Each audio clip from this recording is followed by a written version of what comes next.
আল্লাহর সাথে অন্য কাউকে আমি আর ডাকবো না, এমনকি রাসূলুল্লাহকে না। রাসূলুল্লাহর নামে জিকির করা জায়েজ নেই। যারা না বোঝে ইয়া রাসূলুল্লাহ জিকির করেন, আপনি শিরক করছেন। জিকির হবে কার নামে? দরুদ হবে রাসূলুল্লাহর নামে।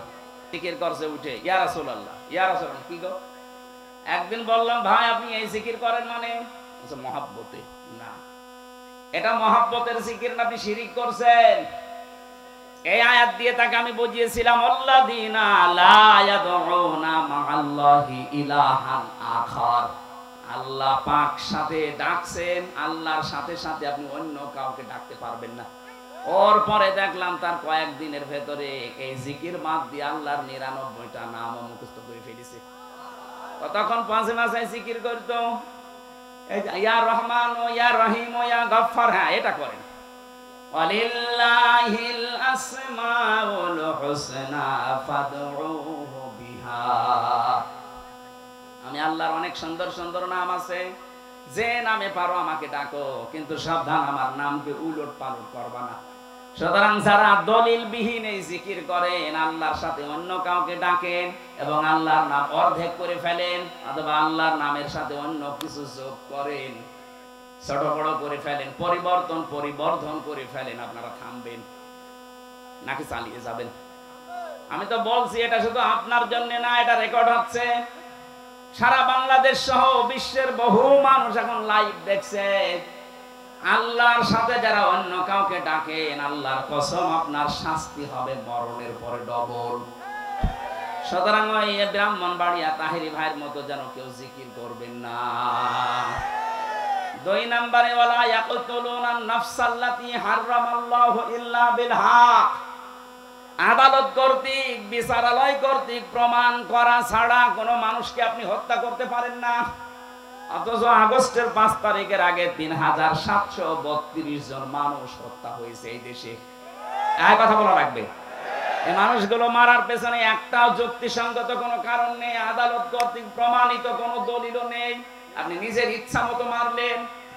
কথা বলে না কেন? এর সাথে যিনি জড়িত, যারা জড়িত, তাদের শাস্তি হবে ডবল। ৩ নম্বরে ওয়ালা ইয়াজনুন, জিনা করা যাবে না। কে বলছে? জিনা করলে শাস্তি কয়টা? ডবল। বলেন। ইউদাফু লাহুল আযাবু ইয়াউমাল কিয়ামাহ। আল্লাহ বলেন তাদের শাস্তি দেব আমি ডবল। ও চুয়াডাঙ্গাবাসী, বিবেকটা খুলে, বিবেকের কানটা একটু এদিকে দেন। আজ আমরা যাদেরকে আদালতে তুলছি, দেখতে পাচ্ছি এই মানুষগুলোর সব সারা জীবনটা জিনা দিয়ে ভরা। এতদিন পর্যন্ত যাদের নামে মিথ্যা মামলা দিয়ে জেনার তহমত দিয়ে জেলে আটক করেছিল, ফাঁসি দিয়েছিল, ওই মানুষগুলোর জীবন পবিত্র। এক কথা বলে না কেন? আপনি তাকান, যাদের বিরুদ্ধে জেনার তহমত দিয়েছিল, ব্যভিচারের দোষ দিয়েছিল, তারা কিন্তু এখন বেকসুর খালাস পেয়ে গেছে, তারা মুক্ত। আদালত কর্তৃক প্রমাণ হচ্ছে তাদের ওই অপরাধের সাথে যুক্ত তারা না, রাজনৈতিক প্রতিহিংসার কারণে তারা এটার শিকার। কিন্তু এখন যাদেরকে দেওয়া হচ্ছে, এদের সব ভিডিও ক্লিপ আছে। এক কথা বলেন না কেন?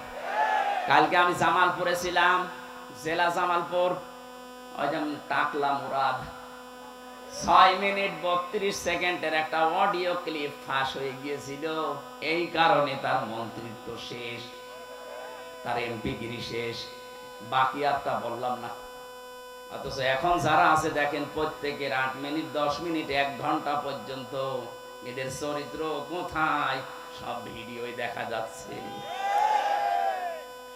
জেনা করলে শাস্তি ডবল হয়, আর এদের পুরাটা জীবনই জেনা। দরবেশ বাবা পর্যন্ত অন্যের স্ত্রী নিয়ে এসে আল্লাহর রাস্তায় চালাচ্ছে।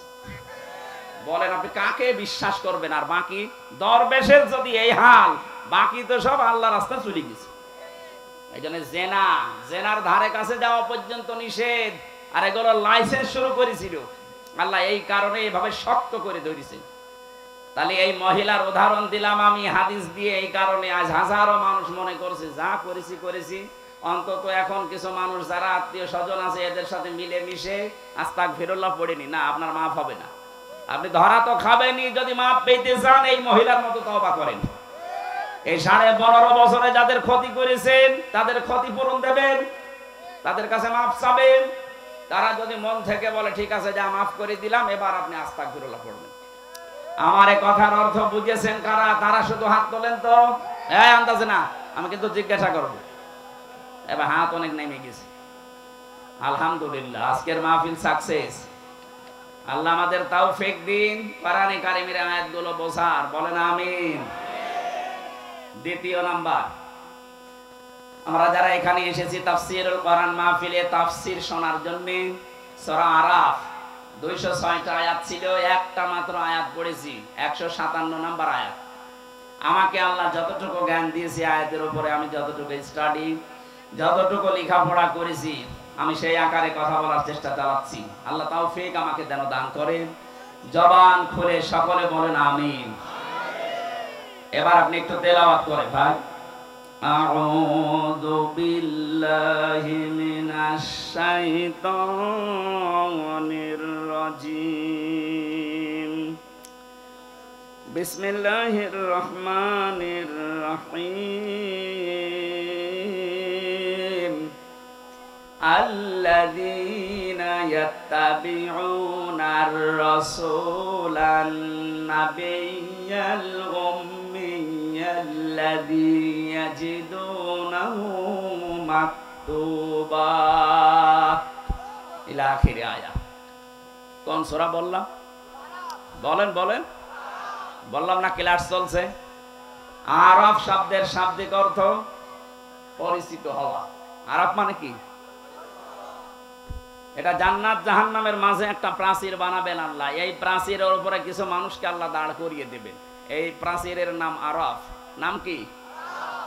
নবীজি সাহাবীদের সামনে বলছিলেন এই প্রাচীরের উপরে আল্লাহ যাদেরকে দাঁড় করাবে এদেরকে জাহান্নামেও দেবে না, জান্নাতেও দেবে না। সাহাবী প্রশ্ন করলেন, হে নবী, এদেরকে জান্নাতে দেবে না কেন? নবীজি বললেন, এদেরকে আল্লাহ জান্নাত দিচ্ছে না এই কারণে, কারণ এরা দুনিয়ায় ভালো ভালো অনেক কাজ করেছে, কিন্তু মা বাবার সাথে খারাপ আচরণ করত। বাংলার মুসলমানেরা খুব সেনসিটিভ বিষয় এটা। আপনি যত ইবাদত বন্দেগি করেন, বৈধ কোনো কারণে যদি মা বাবা অসন্তুষ্ট হয়ে থাকে, আপনি কিন্তু ওই প্রাচীরের উপরে দাঁড়িয়ে থাকবেন। কথা বলেন না কেন? কয়েকদিন আগে আমি নীলফামারী কিশোরগঞ্জ গিয়েছিলাম।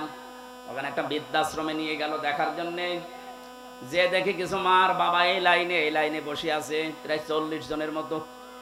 তাদের চোখের দিকে তাকিয়ে দেখতে পেয়েছি এই মানুষগুলোর সন্তান আদি অনেক বড় বড় জায়গায় আছে। আমি জিজ্ঞাসা করেছিলাম কয়েক জায়গায়, কিন্তু এই মানুষগুলোকে সব এখানে রেখে গেছে, মাসে মাসে খরচ দিয়ে যায়। চিন্তা করেন যে মানুষের 10 তলা বিল্ডিং, 5 তলা বিল্ডিং এর মালিক, 4-5টা ফ্ল্যাটের মালিক, এক একজনের 8টা 10টা করে রুম আছে বাড়িতে, কিন্তু মার বাবার থাকার জায়গা নেই। মা বাবার দিকে তাকালেই মনে হচ্ছে এরা সন্তানের জন্য বরদোয়া দিচ্ছে। বলেন নাউজুবিল্লাহ। যাদের মা বাবা আমি ওখানে দেখেছি, এই সন্তানগুলো যদি 14 বার হজ করে আসে, আল্লাহর কসম এরা জান্নাত পাবে না, ওরা ওই প্রাচীরে দাঁড়িয়ে থাকবে। আমাদের কপাল যেন এরকম না হয়। কথা বলেন না কেন? যতগুলো সন্তানের কারণে তার মার বাবা বৃদ্ধাশ্রমে থাকে, বাংলাদেশে এখন বৃদ্ধাশ্রম প্রায় 168টার উপরে।